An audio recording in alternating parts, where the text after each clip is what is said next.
এখন কিন্তু সবাই কম বেশি হেলথ কনসাস। মা আমাকে বলে আমার মতো হেলথ কনসাস নয় এরকম লোক পৃথিবীতে পাওয়া যাবে না। কিন্তু আমি বলি কি, যারা খেতে ভালোবাসে সেরকম কাউকে না কাউকে আমি খুঁজে পেয়েই যাব, যারা খেতে খুব ভালোবাসে, তাই খাওয়ার সঙ্গে নো কম্প্রোমাইজ। সেদিকে শরীর যাই হোক না হোক, যদিও এটা ভালো সেটা বলছি আমি যে প্রচুর খেতে ভালোবাসি আর খাওয়ার সঙ্গে নো কম্প্রোমাইজ, সেটা আমার অনেক বন্ধুই কিন্তু একদম বিশ্বাস করতে পারে না, কিন্তু এটাই সত্যি, জানো তো। তো যাই হোক, যেই জন্য এই কথাটা তোমাদের সঙ্গে শুরু করলাম, আসলে কিছুদিন আগে যখন আমার ডেঙ্গু হয়েছিল, আমার মা এসেছিল। আমাদের খাওয়ার রুটিন দেখে তো মা প্রচুর রেগে যায়, যদিও মা প্রত্যেকদিন বিকেলবেলা ফোন করে। আর তখন যখন আমি সারাদিনের খাবার কী কী খেয়েছি বলি, তখন এমনিতেই আমাকে খুব বকাবকি করে। আর যখন এসেছিল সেই দেখে তো মায়ের মাথা একদম প্রচুর গরম। আর তাছাড়া এই সময় আমার হিমোগ্লোবিনও প্রচুর কমে গিয়েছিল, তাই ডাক্তার বলেছিল বেশি করে আয়রন যে সমস্ত খাবারে আছে সেই ধরনের খাবার খেতে। তাই আমার মা বরকে বলে বাজার থেকে আনিয়ে নিয়েছিল থোড়। আর থোড় খেতে তো আমার একদমই ভালো লাগে না, আমার তো মুখটা হয়ে গেছিলো বাংলার পাঁচের মতো। তো মা আমাকে বললো ঠিক আছে, আমি আজকে রান্না করে দিচ্ছি, একবার খেয়ে দেখ, যদি ভালো না লাগে কাল থেকে আর আমি থোড় আনতে বলবো না।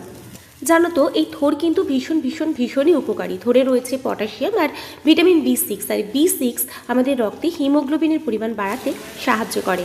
শুধু তাই নয়, এই থোড় আমাদের ওজন কমাতে সাহায্য করে, কোষ্ঠকাঠিন্য দূর করে, টক্সিন দূর করে, আমাদের শরীরের মধ্যে যে নানা রকম ক্ষতিকারক টক্সিনগুলো থাকে সেগুলোকে দূর করে, ইউরিন ইনফেকশান দূর করে, কিডনি স্টোনের সমস্যাতেও ভীষণভাবে উপকারী। এছাড়াও এটা কিন্তু আমাদের হজম প্রক্রিয়াকেও সচল করে। আমি দেখেছি যত হেলদি ফুড সেগুলো টেস্টি হবে না, যত টেস্টি ফুড সেগুলো হেলদি হবে না। ভগবান যে কেন চাউমিন, মোমো, বিরিয়ানি এগুলোকে হেলদি বানালো না কে জানে। যদি এরম হতো সমস্ত টেস্টি ফুডগুলো হেলদি হয় তাহলে কি ভালোই হতো, তাই না? যাই হোক, মা কিন্তু এত সুন্দরভাবে রান্নাটা করেছিল, আমি তো পুরো চেটে পুটে সাফ করে দিয়েছিলাম। আর তারপর থেকে আমাকে মা প্রসেসটা বলে গেছে যে এইভাবে থোড়টা রান্না করলে খেতে ভালো হবে। আমি সেইভাবেই আজকে থোড় রান্না করছি। কি করব বলো, রান্নার মাসে এমনভাবে থোড়টা রান্না করতো আমার কিন্তু খেতে একদমই ভালো লাগতো না। মা যখন করেছিল খুব কিন্তু টেস্টি হয়েছিল। তো চলো রেসিপিটা চট করে তোমাদের সঙ্গে একটু শেয়ার করে নিই। থোড়গুলোকে প্রথমে পাতলা পাতলা করে কেটে তার সুতোগুলোকে ছাড়িয়ে সরু সরু করে কেটে নিতে হবে। তারপর ভালো করে সেটাকে একটু নুন মাখিয়ে রেখে দিতে হবে। তারপর হাতের সাহায্যে ভালো করে ম্যাশ করে নিতে হবে, থোড়গুলো একদম ঝুরঝুরে হয়ে যায়। ওদিকে একটু আলুও ভেজে রাখতে হবে। এরপর কড়াতে তেল দিয়ে তার মধ্যে পেঁয়াজ, রসুন, একটু আদা, টমেটো, নুন, হলুদ আর হচ্ছে যে একটু জিরে গুঁড়ো, ধনে গুঁড়ো সব কিছু দিয়ে মশলাটাকে কষিয়ে নিতে হবে। তারপর থোড়টাকে দিয়ে ভালো করে কষে ওপর থেকে দিয়ে দিতে হবে একটু পোস্ত। ব্যাস হয়ে গেল।